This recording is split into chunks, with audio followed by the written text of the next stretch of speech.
नमस्कार, S news मध्ये आपलं स्वागत। सविस्तर बातम्या पाहण्यापूर्वी पाहूया ठळक घडामोडी। जनतेवर लादलेला जनसुरक्षा कायदा मागे घ्या। इंडिया आघाडीनं आज जिल्हाधिकारी कार्यालयावर निषेध मोर्चा काढत केली मागणी। कायदा मागे घेतला जात नाही तोपर्यंत रस्त्यावरचा संघर्ष कायम राहणार। आमदार सतेज पाटील यांनी व्यक्त केला निर्धार। राज्यासाठी पुढचे 5 दिवस पावसाचे। कोल्हापूर जिल्ह्यासाठी 14 सप्टेंबरला हवामान विभागानं दिला येलो अलर्ट। कळंब्यातील भोजने कुटुंबाचं दुःख संपता संपेना। गॅस स्फोटात जखमी झालेल्या प्रज्वल या चिमुरड्याचाही उपचारादरम्यान दुर्दैवी अंत। गॅस स्फोटातील मृतांची संख्या पोहोचली 3 वर।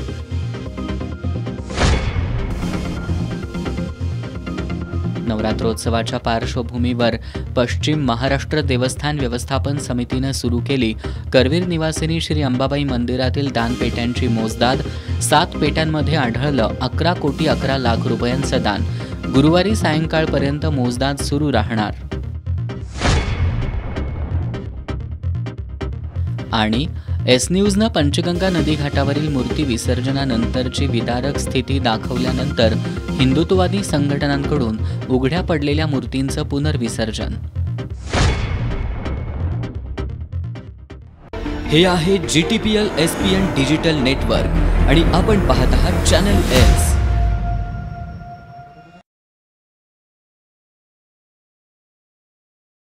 आता वळूयात सविस्तर बातम्यांकडे।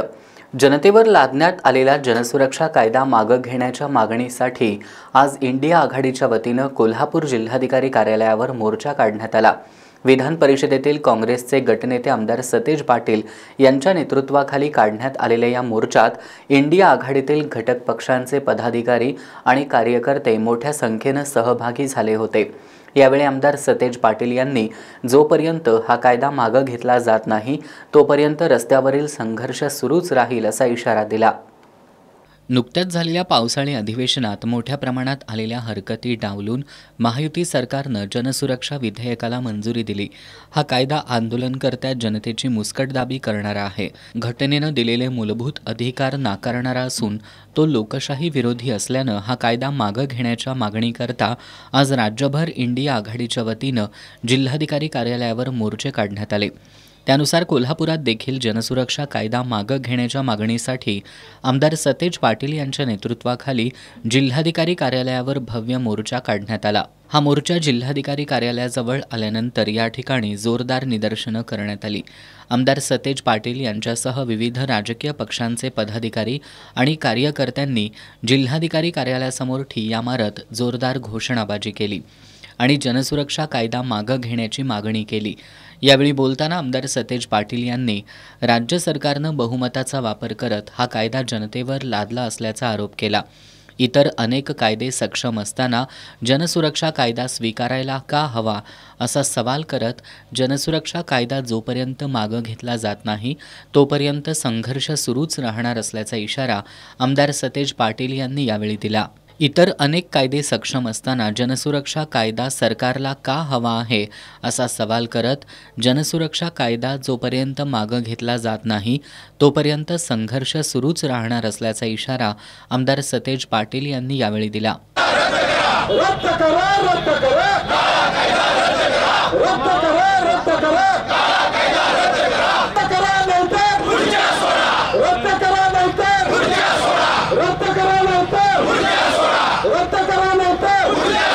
सांगितलं होतं UAPA सारखा सक्षम कायदा या देशामध्ये जर राज्याला वाटत असेल की नक्षलवाद हा संपला पाहिजे, आमची ती भूमिका आहे। नक्षलवादाबद्दल सगळ्यांची आमची भूमिका समान आहे, त्याबद्दल आमचं दुमत कुठलंही या ठिकाणी नाही आहे। त्या UAPA कायद्यामध्ये तुम्ही बदल सुचवा जेणेकरून तो देशाला लागू होईल। नक्षलवाद हा महाराष्ट्रापुरता मर्यादित आहे का?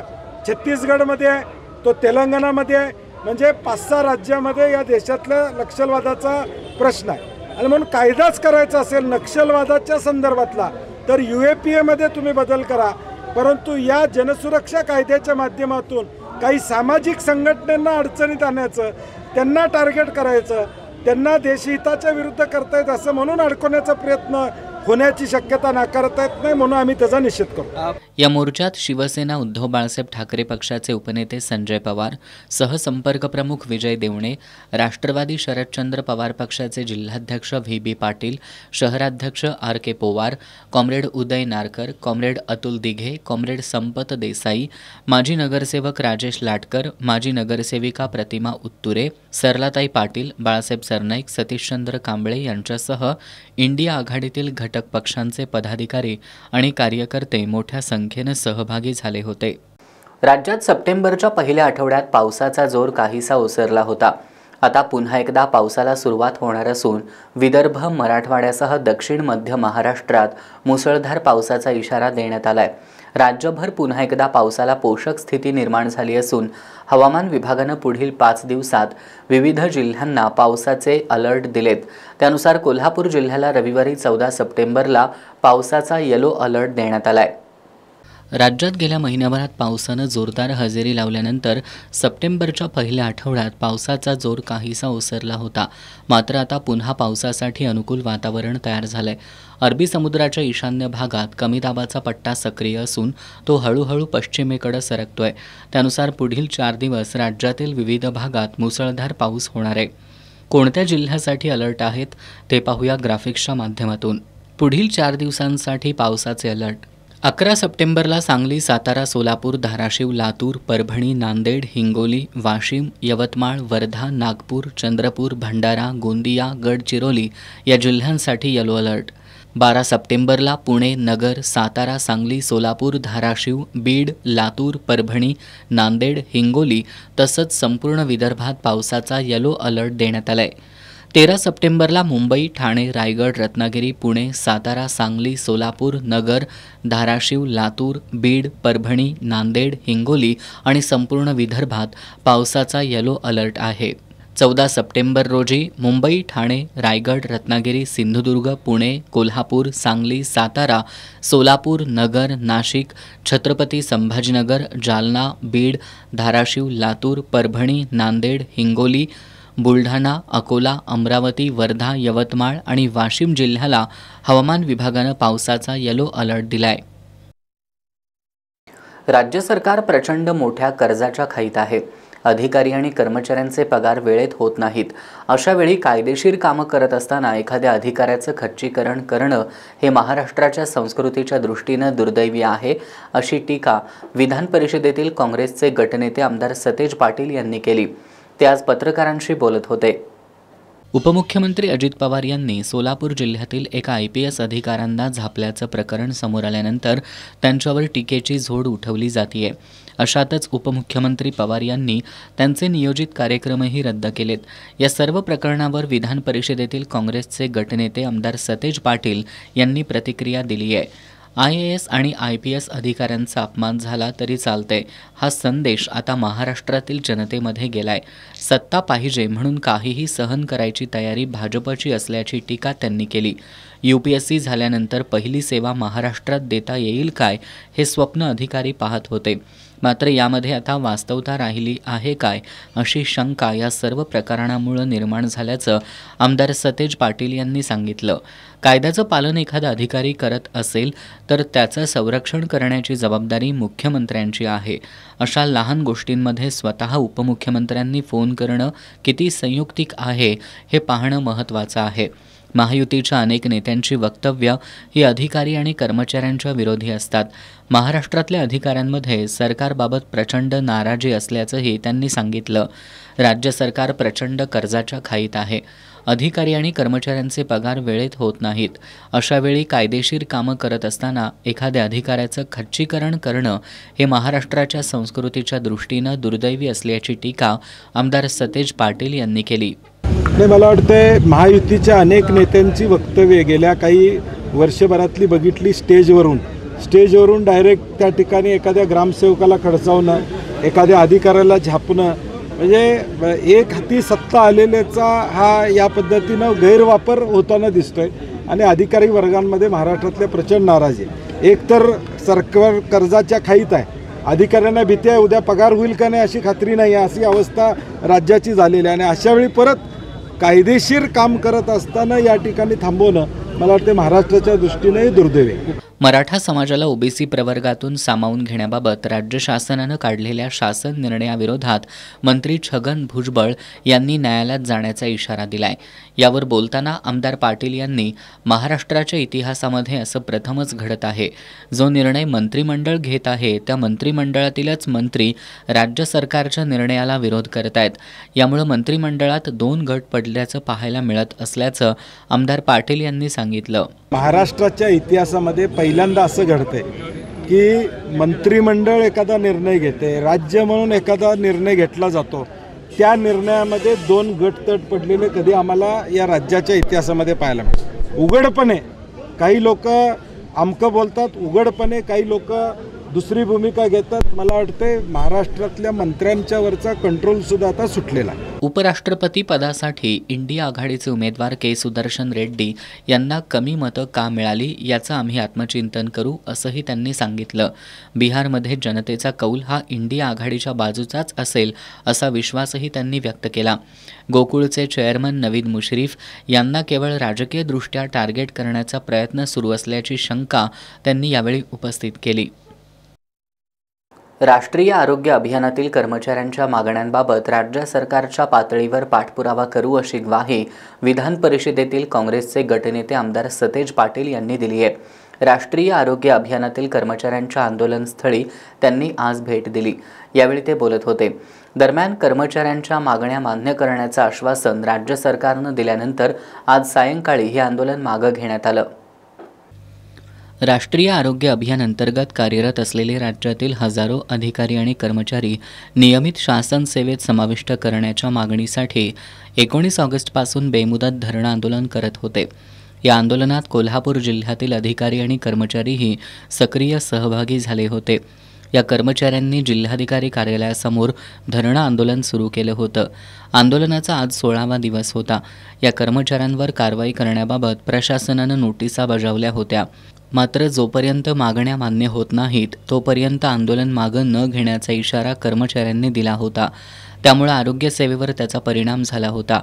विधान परिषदेतील काँग्रेसचे गटनेते आमदार सतेज पाटील यांनी आज या आंदोलनाच्या ठिकाणी सकाळी भेट दिली. राष्ट्रीय आरोग्य अभियानातील कर्मचाऱ्यांच्या विविध मागण्यांबाबत आमदार सतेज पाटील यांनी सविस्तर चर्चा केली. या मागण्यांबाबत सरकार पातळीवर पाठपुरावा करण्याची ग्वाही देखील त्यांनी दिली. दरम्यान राष्ट्रीय आरोग्य अभियानातील कर्मचाऱ्यांच्या राज्यव्यापी संघटनेची 9 सप्टेंबरला मंत्रालयात बैठक झाली होती. या बैठकीत राष्ट्रीय आरोग्य अभियानातील कर्मचाऱ्यांच्या मागण्या मान्य करण्याचं आश्वासन देण्यात आलं होतं. याशिवाय मागण्यांबाबत एक समिती गठीत करण्याचा निर्णय देखील घेण्यात आलाय. त्यामुळे राष्ट्रीय आरोग्य अभियान कर्मचाऱ्यांनी त्यांचं बेमुदत आंदोलन आज सायंकाळी मागे घेतलं.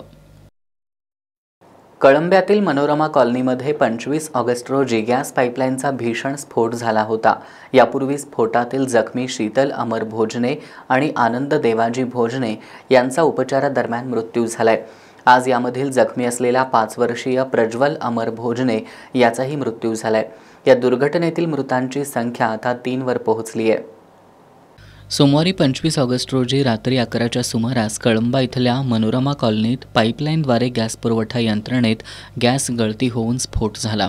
या स्फोटात अनंत भोजने, त्यांची सून शीतल, नातू प्रज्वल आणि नात एलिका हे गंभीर जखमी झाले होते. यापैकी शीतल भोजने यांचा मंगळवारी 26 ऑगस्ट रोजी पहाटे उपचार घेत असताना मृत्यू झाला.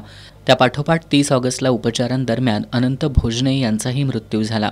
आज सकाळी या स्फोटात जखमी झालेल्या प्रज्वल या 5 वर्षाच्या मुलाचाही उपचारादरम्यान मृत्यू झालाय. या दुर्घटनेतील मृतांची संख्या 3 वर पोहोचली आहे. गॅस गळतीमुळं अख्खं भोजने कुटुंब उद्ध्वस्त झालं असताना या स्फोटाची जबाबदारी अजून कुणावरही निश्चित झाली नसल्यामुळं आश्चर्य व्यक्त होत आहे. कोल्हापूरच्या संकेत सर्जेराव पाटील यांनी स्वयंचलित डेटाचं विश्लेषण करणारं टूल विकसित केलंय. या टूलमुळे मनुष्यबळ, वेळ आणि खर्चाची मोठी बचत होणार असल्याची माहिती संकेतनं आज पत्रकार बैठकीत दिली. भुदरगड तालुक्यातील पाल गावातील संकेत सर्जेराव पाटील यानं स्वयंचलित डेटाचं सिपना AI हे सायंटिफिक टूल विकसित केलंय। याचा उपयोग विद्यार्थी, शिक्षक, उद्योजक, संशोधक यांच्यासह अनेक जण आपलं काम सोपं आणि सोयीस्कर करण्यासाठी करू शकतात। या टूलमुळे मनुष्यबळ, वेळ आणि खर्चाची मोठी बचत होणार असल्याची माहिती संकेत पाटीलनं दिली आहे। जे आताचे डेटा सायंटिस्ट किंवा डेटा अनालिस्ट इंडस्ट्रीमध्ये काम करतात, डेटा इंजिनियर किंवा मी आता कम्प्युटर सायन्स इंजिनिअरिंग स्टुडंट आहे, मला मल्टिपल प्लॅटफॉर्म्स एकाच वेळी यूज करावं लागतात। ॲनालिसिससाठी वेगळा करावं लागतं, व्हिज्युअलायझेशनसाठी वेगळा करावं लागतो किंवा पॉवर BI जे आहे मायक्रोसॉफ्टचं, तिथं डॅशबोर्ड क्रिएट होतात, तो प्लॅटफॉर्म वेगळा आहे, त्यासाठी तो पण यूज करावा लागतो। मग यामुळे स्ट्रेस जास्त वाढतो एम्प्लॉईवरती किंवा स्टुडंट्सवरती। त्यानंतर कंपनीचं पण बजेट वाढतं किंवा एक काम लांबणीवर पडतं जास्त मोठं असल्यामुळे। त्यामुळे मी हे असं ॲप बनवले की ज्यातून आपल्याला डेटा सेट अपलोड करायचा आणि प्रॉम्प्ट टाकला की सिफ्रा code with real time output देतं। त्याचा आपण PDF पण डाउनलोड करू शकतो आणि ती यूज पण करू शकतो। संकेत सध्या DY पाटील कॉलेजमधील कम्प्युटर सायन्स अँड इंजिनिअरिंग विभागातील 4थ्या वर्षात शिक्षण घेतोय। त्यानं बनवलेल्या सिपना AI टूलमुळं डेटा विश्लेषण, दृश्यांकन, रिपोर्टिंग, मशीन लर्निंग मॉडेल तयार करणं अशी गुंतागुंतीची कामं सहजरित्या करता येणार आहेत। असं हे कृत्रिम बुद्धिमत्ता आणि मशीन लर्निंगवर आधारित हे नाविन्यपूर्ण टूल लवकरच प्ले स्टोअरमध्ये दाखल होणार आहे। सततच्या पावसामुळे गगनबावडा तालुक्यात ऊसाची वाढ खुंटली आहे। पावसामुळे सुमारे 500 हेक्टर क्षेत्रावरील पिकांचे नुकसान झाल्यानं शेतकरी आर्थिक संकटात सापडलाय। यंदा गगनबावडा तालुक्यात सर्वाधिक पाऊस झालाय। तालुक्यात सतत पडणाऱ्या पावसाचा ऊस पिकावर प्रतिकूल परिणाम झालाय। पावसामुळे ऊसाची वाढ खुंटली आहे। काही ठिकाणी तर ऊस कुजून गेलाय। यामुळे शेतकरी आर्थिक संकटात सापडलेत। 2 एकरात केवळ 10 ते 15 टन ऊस मिळण्याची शक्यता असल्याचं शेतकरी सांगतायत। माझं 2 एकर शेती आहे आणि पूर्णपणे मे महिन्यापासून पाऊस लागल्यामुळे ती शेती सगळी पार ऊसाची वाढ खुंटलेली आहे आणि एका एकरात 10 टन ते 11 टन ऊसाच्यावर जास्त गावणार नाही आणि भात शेती पार बाद झालेली आहे, कुजून गेलेली आहे। त्यामुळं आम्हाने आता धान्य स्वरूपात सुद्धा काही मिळणार नाही। भात शेती पार हे झाल्यामुळं आणि ऊसाची वाढ पार खुंटल्यामुळं सरकारनं आम्हाला काहीतरी आपलं दिलासा द्यावा। आम्ही जगायचं कसं ह्या दृष्टिकोनातून त्यांनी काहीतरी आमचा पाठपुरावा करावा अशी मी सरकार दरबारी विनंती करतो। यावर्षी ऊस पिकातून अपेक्षित उत्पन्न मिळणार नसल्यानं पिकासाठी घातलेला खर्च कसा भरून काढायचा या विवंचनेत शेतकरी आहेत। आम्ही कर्ज काढलेलं आहे, 10,000 20,000 काढलेलं आहे, ते फिटायचं कशानं? आम्ही ते काय ऊस पार खराब झालेला आहे आणि भात शेती बी गेलेली आहे पूर्ण, आणि आम्ही जगायचं कसं? मिळणार काय? त्यातच शेतात उभ्या असलेल्या ऊसावरही करपा रोगाचा प्रादुर्भाव झालाय। त्यामुळे ऊस पिकासाठी घेतलेल्या कर्जात सवलत देण्याची मागणी आमदार सतेज पाटील आणि मंत्री हसन मुश्रीफ यांच्याकडे करणार असल्याचं विलास पाटील यांनी सांगितलं। गगनबावडा तालुक्यात जोरात पाऊस लागल्याने तालुक्यातील सर्व शेतकरी वर्गाचे अतोनात नुकसान होऊन हा ऊस आपण पाहिला तर एकदम मे मध्ये पाऊस लागल्यामुळं ऊसाची उंचीच वाढली नाही आणि उंची एवढी खुंटली की तो उद्या तोडला तर त्यात सगळ्या 1 एकरात 10 टन सुद्धा ऊस गावणार नाही। त्यामुळे शेतकरी वर्ग गगनबावडा तालुक्यात एवढा हवालदिल झाला आहे की त्याच्याकडे मरण्याशिवाय बाकीच्या घटना म्हणजे विवंचनेशिवाय पर्याय राहिल्या नाही।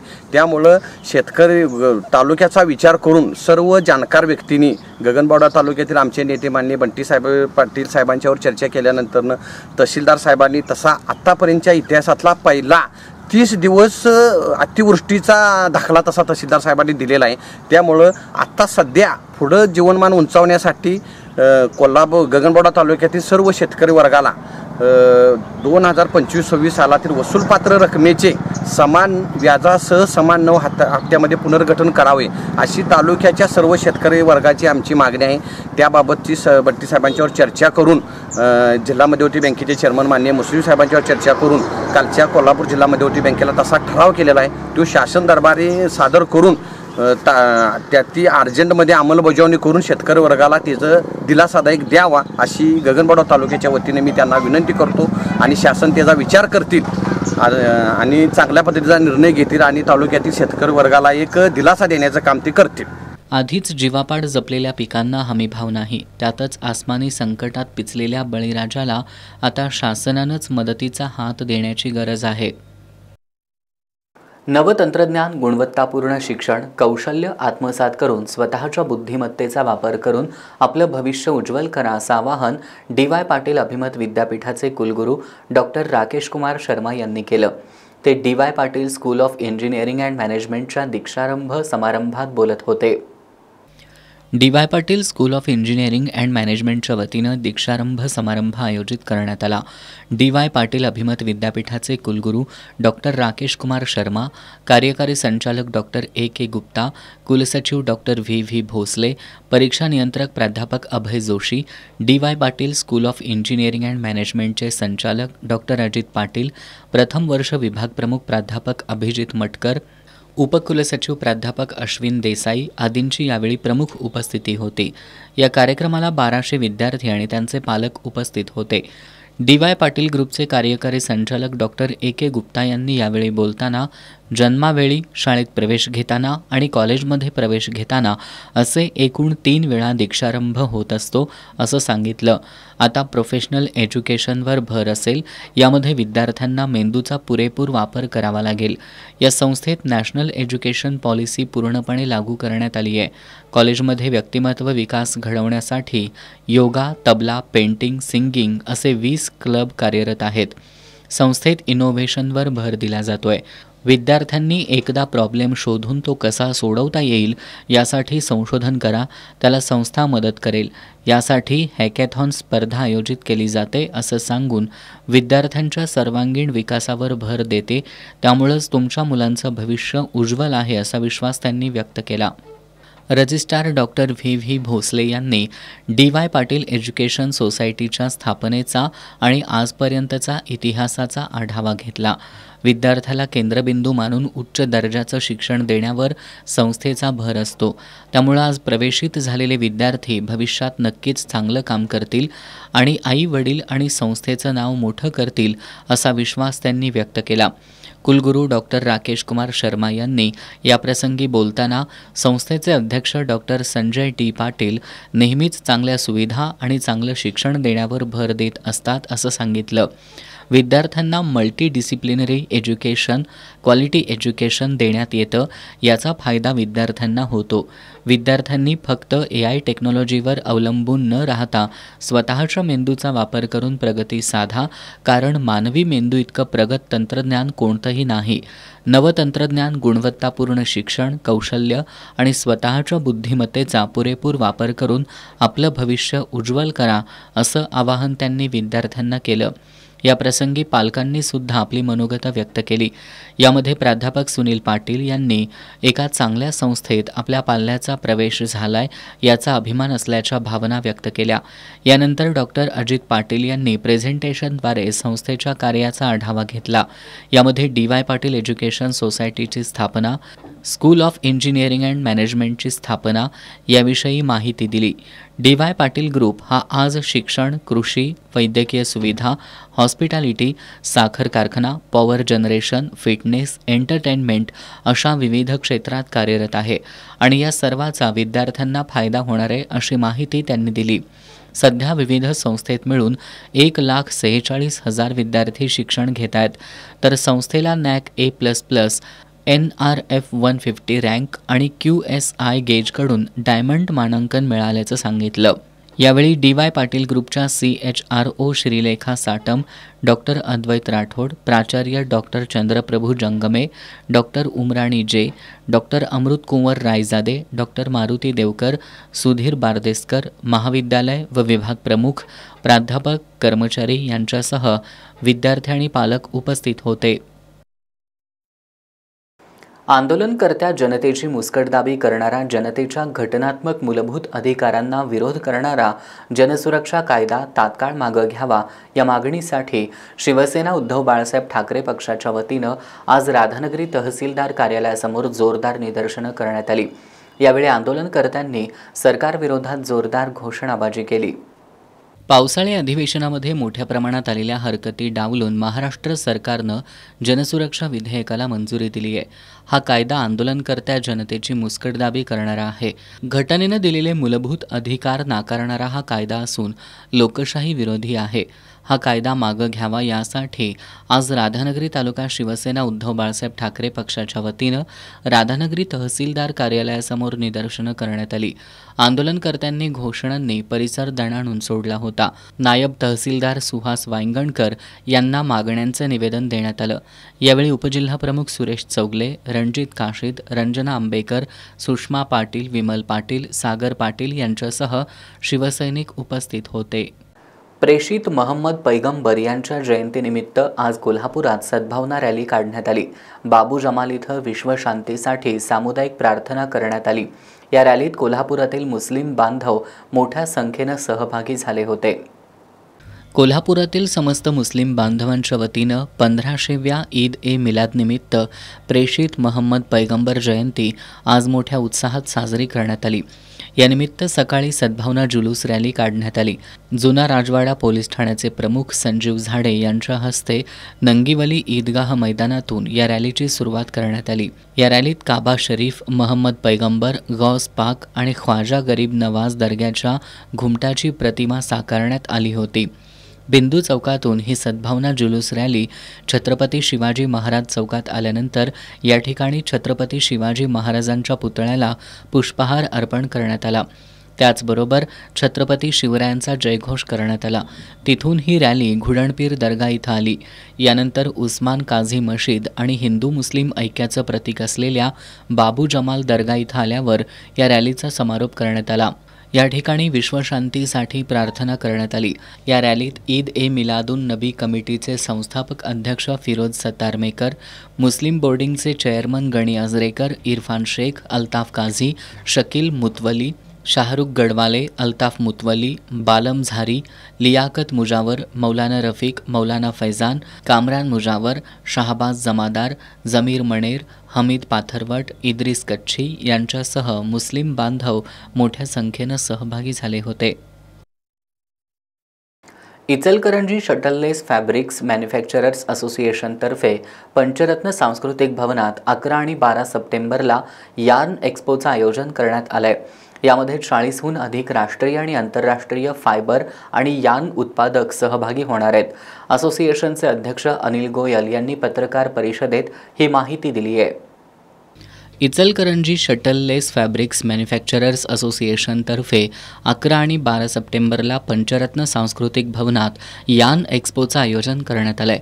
त्याचं उद्घाटन लेझिंग फायबर्स इंडियाचे senior commercial director Avinash Mane, Birla cellulose group executive president Manmohan Singh आणि ट्रायडंट यार्डचे CEO अभय शुक्ला यांच्या उपस्थितीत होणार आहे, अशी माहिती अध्यक्ष अनिल गोयल यांनी दिली. 40हून अधिक राष्ट्रीय आणि आंतरराष्ट्रीय फायबर आणि यार्न उत्पादक यात सहभागी होणार आहेत. Sitaram, the Lakshmi mills, Milan group, Aditya Birla यासारख्या नामवंत कंपन्यांची उपस्थिती विशेष आकर्षण ठरणार आहे. एक्स्पो दरम्यान 4 तांत्रिक सत्रे होणार असून ही सत्रे व्यापारी आणि उत्पादकांना उपयुक्त ठरणार आहेत. हा मेळावा इचलकरंजीला जागतिक कापड हब बनवण्याच्या दिशेनं मोठं पाऊल असल्याचं गोयल यांनी सांगितलं. पत्रकार परिषदेत धवल देसाई, गोरखनाथ सावंत, सर्वेश बांगड, ब्रिजेश मंत्री, बसंतकुमार मंत्री, वासू झंवर आदी उपस्थित होते.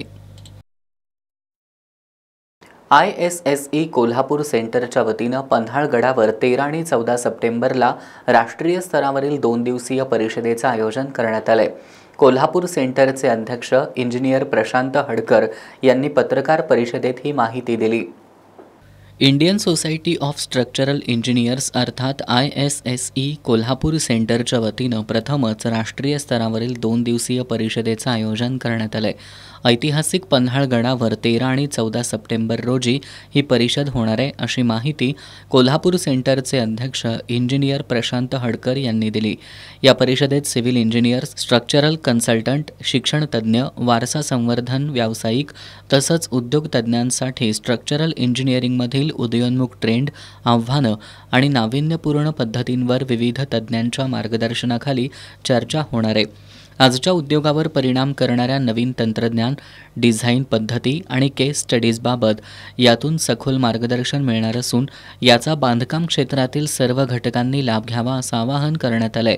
पत्रकार बैठकीला उपाध्यक्ष मंदार आंबेकर उपस्थित होते. या बातमीनंतर पाहुयात महत्त्वाच्या घडामोडी संक्षिप्त स्वरूपात. फास्ट न्यूजचे प्रायोजक गोकुळ. बाळ, फ्रीजमधून श्रीखंड काढ ना. आम्ही पूर्वी घरीच बनवायचो श्रीखंड, त्याची चवच वेगळी होती. आता काय सगळं रेडीमेड. आजी, हे श्रीखंड खाऊन बघ. आज तुझ्या आईनं घरीच बनवलं की काय?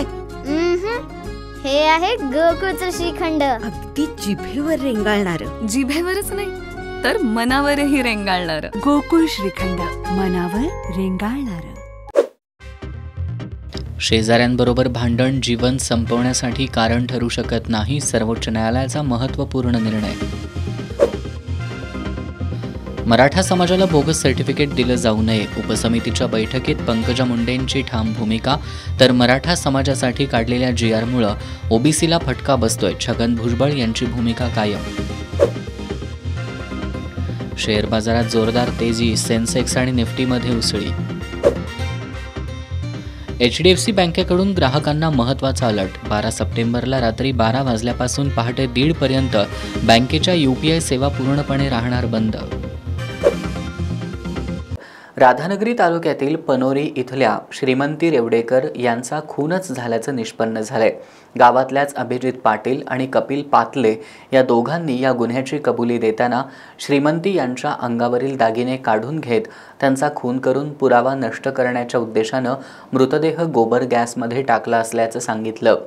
स्थानिक गुन्हेन्वेषण शाखा आणि राधानगरी पोलिसांनी कौशल्यानं तपास करत अभिजित पाटील आणि कपिल पातले या दोघांना अटक करून न्यायालयात हजर केले. न्यायालयानं त्यांना 7 दिवसांची पोलीस कोठडी सुनावली आहे. राधानगरी तालुक्यातील पनोरी इथं 73 वर्षांची वृद्धा श्रीमंती हरी रेवडेकर या एकट्याच राहत होत्या. 7 सप्टेंबर रोजी त्या घरात नसल्यानं आजूबाजूच्या लोकांनी तिचा शोध घेतला. त्यावेळी तिचा मृतदेह शेजारील गोबर गॅसमध्ये आढळून आला होता. याबाबतची माहिती मिळताच राधानगरी पोलीस घटनास्थळी दाखल झाले. यावेळी केलेल्या पाहणीत वृद्धेचा खून करून पुरावा नष्ट करण्यासाठी मृतदेह गोबर गॅसमध्ये टाकण्यात आल्याचं समोर आलं. याबाबत वृद्धेचा दत्तक पुत्र अमित हरी रेवडेकर यानं राधानगरी पोलिसात फिर्याद दिली होती. यावरून पोलिसांनी अज्ञाताविरोधात गुन्हा दाखल केला होता. गुन्ह्याचं गांभीर्य लक्षात घेऊन स्थानिक गुन्हेन्वेषण शाखा आणि राधानगरी पोलिसांनी संयुक्तपणे तपास केला. ज्या दिवशी मंडळांची विसर्जन मिरवणूक होती, ग्रामस्थ ही मिरवणूक पाहण्यासाठी व्यस्त होते. ही मिरवणूक पाहण्यासाठी कोण गेलं नव्हतं याची माहिती पोलिसांनी घेतली. परिसरातील CCTV फुटेज आणि गोपनीय बातमीदारांच्या गुन्ह्याच्या अनुषंगानं केलेल्या तपासामध्ये गावातील अभिजित मारुती पाटील, कपिल भगवान पातले हे मिरवणुकीमधून बाहेर गेल्याचं समजलं. त्यानंतर पोलिसांनी दोघांची माहिती घ्यायला सुरुवात केली. दोघेही आर्थिक अडचणीमध्ये असल्याचं समजलं. हाच संशयाचा धागा पकडत त्यांना स्थानिक गुन्हेन्वेषण शाखेच्या पथकानं ताब्यात घेतलं. अभिजित आणि कपिल हे दोघेही बालपणीचे मित्र आहेत. दोघेही आर्थिक अडचणीत असल्यानं दोघांनाही पैशाची नितांत गरज होती. श्रीमंती हरी रेवडेकर ही वृद्धा घरात एकटीच असते आणि तिच्या अंगावर दागिने असतात याची त्यांना पूर्ण माहिती होती. तिच्या अंगावरील दागिने लुटण्याचा त्यांनी 1 महिन्यापूर्वी कट रचला होता.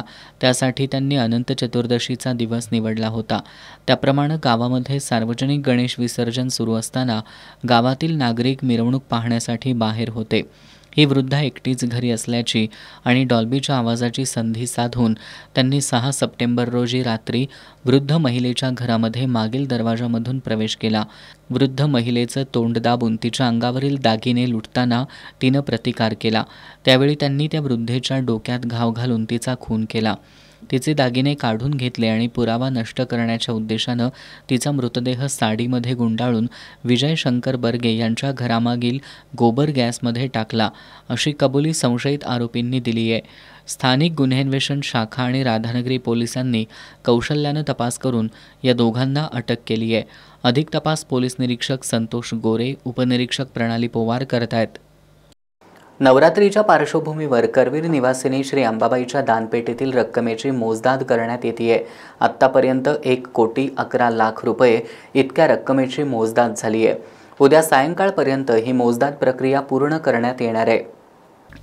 3.5 शक्तिपीठांपैकी एक करवीर निवासिनी श्री अंबाबाई देवीच्या दर्शनासाठी देशभरातून रोज हजारो भाविक येत असतात. सणासुदीच्या काळात हीच संख्या लाखोंच्या घरात जाते. अनेक भाविक श्रद्धापूर्वक देवीच्या चरणी रोख रक्कम तसंच सोन्या चांदीचे दागिने आणि वस्तू अर्पण करतात. 22 सप्टेंबरपासून शारदीय नवरात्रोत्सवाला सुरुवात होणार आहे. या पार्श्वभूमीवर शुक्रवारपासून मंदिर साफसफाईला सुरुवात करण्यात येणार आहे. यासाठी मंदिरातील दानपेट्यांमध्ये पाणी जाऊन आतील नोटा खराब होऊ नयेत यासाठी या दानपेट्यांमधील दान रक्कमेची मोजदाद करण्यात येते. सोमवारपासून या कामाला सुरुवात करण्यात आली. आत्तापर्यंत 7 दानपेट्या उघडण्यात आल्या असून यामध्ये 1,11,00,000 इतकी रोख रक्कम आढळून आली आहे. उर्वरित 3 पेट्यांमधील रक्कम गुरुवारी सायंकाळपर्यंत मोजून पूर्ण होईल असं पश्चिम महाराष्ट्र देवस्थान समितीच्या वतीनं सांगण्यात आलंय. दानपेटीमध्ये आढळणाऱ्या सोन्या चांदीच्या दागिन्यांचं सरकारमान्य मूल्यांकनकर्त्यांकडून मूल्य निश्चित करण्यात येणार आहे. दरम्यान नवरात्रीच्या पार्श्वभूमीवर मंदिराच्या 5ही शिखरांच्या रंगरंगोटीचं काम सुरू करण्यात आलं असून पुढील 4 ते 5 दिवसांमध्ये हे काम पूर्ण करण्यात येणार असल्याचं देवस्थान व्यवस्थापन समितीकडून सांगण्यात आलंय. राज्य सरकारनं काढलेल्या हैदराबाद गॅझेटियर शासन निर्णयाबाबत सर्वोच्च न्यायालयात कॅव्हेट दाखल करण्यात आले. राज्य सरकारच्या 2 सप्टेंबर रोजी काढण्यात आलेल्या शासन निर्णयाला कुणी आव्हान दिलं तर आमची बाजू ऐकल्याशिवाय निर्णय केला जाऊ नये असं म्हणणं मांडत ॲडव्होकेट राज पाटील यांच्या वतीनं हे कॅव्हेट दाखल करण्यात आलंय. मराठा आरक्षणाच्या मागणीसाठी मराठा आंदोलक मनोज जरांगे पाटील यांनी मुंबईतील आझाद मैदानात उपोषण सुरू केलं होतं. या आंदोलनासाठी राज्यभरातून मोठ्या प्रमाणात मराठा समाज मुंबईत दाखल झाल्यानं या आंदोलनाकडे राज्याचं लक्ष लागून होतं. अखेर राज्य सरकारला या आंदोलनाची दखल घ्यावी लागली. सरकारनं जरांगे पाटील यांच्या मागण्या मान्य केल्या. त्यानुसार हैदराबाद गॅझेटियरचा शासन निर्णय जारी करण्यात आला असून आंदोलकांवरील गुन्हे मागं घेण्याचाही GR निघालाय. हैदराबाद गॅझेटियरच्या शासन निर्णयाचा संदर्भ देत मराठवाड्यातील काही मराठा समाजाला कुणबी मराठा किंवा मराठा कुणबी प्रमाणपत्र मिळण्याचा मार्ग मोकळा झालाय.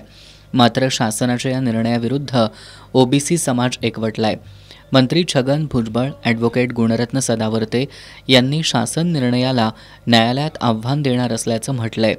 त्यामुळे राज्य सरकारनं काढलेल्या हैदराबाद गॅझेटियर शासन निर्णयाबाबत सर्वोच्च न्यायालयात कॅव्हेट दाखल करण्यात आलंय. राज्य सरकारच्या 2 सप्टेंबर रोजी काढण्यात आलेल्या शासन निर्णयाला कोणी आव्हान दिलं तर आमची बाजू ऐकल्याशिवाय निर्णय केला जाऊ नये असं म्हणणं मांडत ॲडव्होकेट राज पाटील यांच्या वतीनं हे कॅव्हेट दाखल करण्यात आलंय. राज्य सरकारनंही याबाबत कॅव्हेट दाखल करावं अशी मागणी ॲडव्होकेट पाटील यांनी केली आहे. कोल्हापुरातील राजारामपुरीतल्या सरनाईक कॉलनीतील घरात चोरी झाली आहे.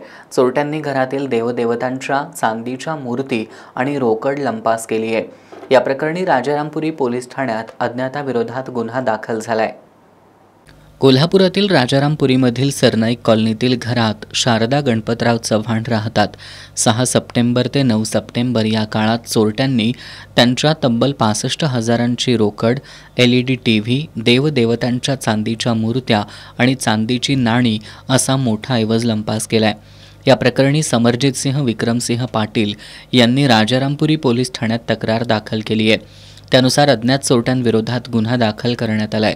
पोलिसांनी CCTV फुटेजच्या आधारे तपास सुरू केलाय. शहरातील मध्यवर्ती भागात चोरीची घटना घडल्यानं परिसरात भीतीचं वातावरण आहे. इचलकरंजी शहरातील लाल नगरमधील वेताळपेठेत 4 रेकॉर्डवरील गुन्हेगारांनी दहशत माजवून 3 दुचाकी आणि एका रिक्षाची तोडफोड केली आहे. तसंच त्यांनी आर्गे भवन जवळील यंत्रमाग कारखान्यातही तोडफोड करून दहशत माजवण्याचा प्रयत्न केलाय. गावभाग पोलीस ठाण्यापासून हाकेच्या अंतरावरच हा प्रकार घडलाय. इचलकरंजीतील लालनगर वेताळपेठेत अभिषेक बनसोडे, रोहित कांबळे आणि अन्य 3 जण मंगळवारी सायंकाळी मद्यपान करून आले होते. यावेळी चौघांमध्ये काही कारणावरून वाद झाला. वाद विकोपाला गेल्यानंतर त्यांनी वेताळपेठ गल्ली नंबर 3मध्ये रस्त्यावर उभ्या असणाऱ्या 4 दुचाकींची तोडफोड केली आहे. यामध्ये त्यांनी पुन्हा लालनगर परिसरात दहशत माजवण्याचा प्रयत्न करत रिक्षाची तोडफोड केली. एका चिकन व्यावसायिकाला दमदाटी करून त्याला जीवे मारण्याची धमकी दिली. पुन्हा आर्गे भवन परिसरातील एका यंत्रमाग कारखान्यात घुसून त्यांनी दहशत माजवली. माहिती मिळाल्यानंतर गावभाग पोलीस घटनास्थळी दाखल होताच त्यांनी घटनास्थळावरून पळ काढला. दहशत माजवणाऱ्या आरोपींमधील रोहित कांबळे आणि अभिषेक बनसोडे यांच्यावर विविध प्रकारचे गुन्हे दाखल असून ते रेकॉर्डवरील गुन्हेगार आहेत. पोलीस या गुन्हेगारांचा शोध घेत आहेत. हातकणंगले तालुक्यातील कोरोचीमधील अष्टविनायक कॉलनीतील भारती ढाले यांच्या घरातील पावणे 5 लाख रुपये किमतीचे दागिने अज्ञातांनी लंपास केले होते. शहापूर पोलिसांनी CCTVमधील चित्रीकरणाच्या आधारे तपास करून दिया गायकवाड आणि सिद्धांत सगरे या दोघा संशयितांना अटक केली आहे. भारती ढाले या कोरोचीतील अष्टविनायक कॉलनीत राहतात. 7 सप्टेंबरला काही कामानिमित्त त्या परगावी गेल्या होत्या. ही संधी साधून चोरट्यांनी बनावट चावीनं कुलूप काढून ढाले यांच्या घरात प्रवेश करत रोकड आणि पावणे 5 लाख रुपयांचे सोन्या चांदीचे दागिने लंपास केलेत. या चोरी प्रकरणी शहापूर पोलीस ठाण्यात फिर्याद देण्यात आली होती. त्यानुसार शहापूर पोलिसांनी CCTVच्या आधारे तपास करून कोरोचीमध्येच राहणारी दिया गायकवाड आणि तिचा मित्र सिद्धांत श्रीकांत सगरे यांना ताब्यात घेतलंय. ढाले यांच्या ओळखीचा गैरफायदा घेत या दोघांनी ढालेंच्या घराच्या कुलपाची बनावट किल्ली तयार करून ही चोरी केल्याचं पोलीस तपासात निष्पन्न झालंय. न्यायालयानं या दोघांचीही पोलीस कोठडीत रवानगी केली आहे. स्वर्गीय शंकरराव दौलतराव पाटील कोलोलीकर फाउंडेशनच्या वतीनं दरवर्षीप्रमाणे यावर्षीही समाजातील विविध क्षेत्रात उल्लेखनीय कार्य करणाऱ्या मान्यवरांचा आणि गुणवंत विद्यार्थ्यांचा सत्कार सोहळा आज मोठ्या उत्साहात पार पडला. कार्यक्रमात साहित्य, शिक्षण, कला आणि सामाजिक कार्यात योगदान देणाऱ्यांचा गौरव करण्यात आला. स्वर्गीय शंकरराव दौलतराव पाटील कोलोलीकर फाउंडेशनच्या वतीनं दरवर्षीप्रमाणे यावर्षीही समाजातील विविध क्षेत्रात उल्लेखनीय कार्य करणाऱ्या मान्यवरांचा आणि गुणवंत विद्यार्थ्यांचा सत्कार करण्यात आला. या कार्यक्रमात डॉक्टर विदुला स्वामी, किशोरी चौगुले, प्रतिभा पाटील, संजय पाटील, मिलिंद पाटील, संग्राम भालकर, संजय मोहिते, राजेंद्र पाटील, दीपक कुंभार, प्राध्यापक राजाराम पाटील या विविध क्षेत्रातील कर्तृत्ववान व्यक्तींचा आणि स्वरा पाटील, अद्वैत पवार, मानसी सावंत, कृष्णा कांबळे, ऋग्वेद प्रभुदेसाई या यशस्वी विद्यार्थ्यांचा सन्मान करण्यात आला. शिष्यवृत्ती परीक्षेत राज्यात 5वा क्रमांक आणि सैनिक स्कूलला निवड झाल्याबद्दल स्वरा पाटील या महानगरपालिकेच्या जरगनगर शाळेत शिकणाऱ्या विद्यार्थिनीचा विशेष सत्कार करण्यात आला. या कार्यक्रमाचे प्रमुख पाहुणे ज्येष्ठ रंगकर्मी डॉक्टर शरद भुताडिया यांनी नाट्यसंस्कृती जपण्यासह ती वाढावी यासाठी संजय पाटील यांच्याकडून सुरू असलेल्या प्रयत्नांचं कौतुक केलं. डॉक्टर भुताडिया यांनी सध्या पुरस्कारांचा बाजार झाला असताना स्वर्गीय शंकरराव पाटील कोलोलीकर सोशल फाउंडेशनच्या माध्यमातून समाजातील गुणवंतांचा त्यांची खरी पारख करून केला जाणारा सन्मान त्यांना उभारी देणारा असल्याचं सांगितलं. सारथी पुणेचे कार्यकारी अधिकारी डॉक्टर विलास पाटील यांनी आज आपल्या आजूबाजूचं वातावरण द्वेष, मत्सर, असूया यानं भरलेलं असून सध्याचं समाजातलं सज्जनांचं मौन घातक असल्याचं सांगितलं. आपण आपल्या क्षेत्रात निरपेक्षपणे काम करत असलेलं काम हीच खरी ओळख असून फाउंडेशननं अशाच कामाच्या माणसांचा सन्मान करत अनुकरणीय उपक्रम सुरू केला असल्याचंही डॉक्टर पाटील यांनी नमूद केलं. ज्येष्ठ लेखक, वक्ता, प्राचार्य जीवन साळोखे यांनी आपल्या अध्यक्षीय भाषणात फाउंडेशनच्या कार्यात डामडौल किंवा दिखावा नाही, पण कृतज्ञतेचा भाव खूप महत्त्वाचा असल्याचं सांगितलं. पालक प्रतिनिधी प्राध्यापिका सुषमा पाटील यांनी कौतुकाचं महत्त्व अधोरेखित करत छत्रपती शिवाजी महाराजांचं स्वराज्य उभं राहण्यात तलवारी इतकाच महाराजांनी मावळ्यांच्या पाठीवर टाकलेल्या कौतुकाच्या थापेचाही मोठा वाटा असल्याचं सांगत फाउंडेशनच्या उपक्रमाबद्दल कृतज्ञता व्यक्त केली. या उपक्रमाच्या यशस्वीतेसाठी फाउंडेशनचे संजय पाटील यांच्यासह अन्य पदाधिकारी, न्यू इंग्लिश स्कूल जरगनगरचे मुख्याध्यापक जी चव्हाण, शिक्षक यशवंत पाटील, सर्व शिक्षक, शिक्षकेतर कर्मचारी यांनी परिश्रम घेतले. शेवटी पुन्हा एक नजर आजच्या ठळक घडामोडींवर. जनतेवर लादलेला जनसुरक्षा कायदा मागं घ्या. इंडिया आघाडीनं आज जिल्हाधिकारी कार्यालयावर निषेध मोर्चा काढत केली मागणी. कायदा मागं घेतला जात नाही तोपर्यंत रस्त्यावरचा संघर्ष कायम राहणार, आमदार सतेज पाटील यांनी व्यक्त केला निर्धार. राज्यासाठी पुढचे 5 दिवस पावसाचे. कोल्हापूर जिल्ह्यासाठी 14 सप्टेंबरला हवामान विभागानं दिला येलो अलर्ट. कळंब्यातील भोजने कुटुंबाचं दुःख संपता संपेना. गॅसस्फोटात जखमी झालेल्या प्रज्वल या चिमुरड्याचाही उपचारादरम्यान दुर्दैवी अंत. गॅसस्फोटातील मृतांची संख्या पोहोचली 3 वर.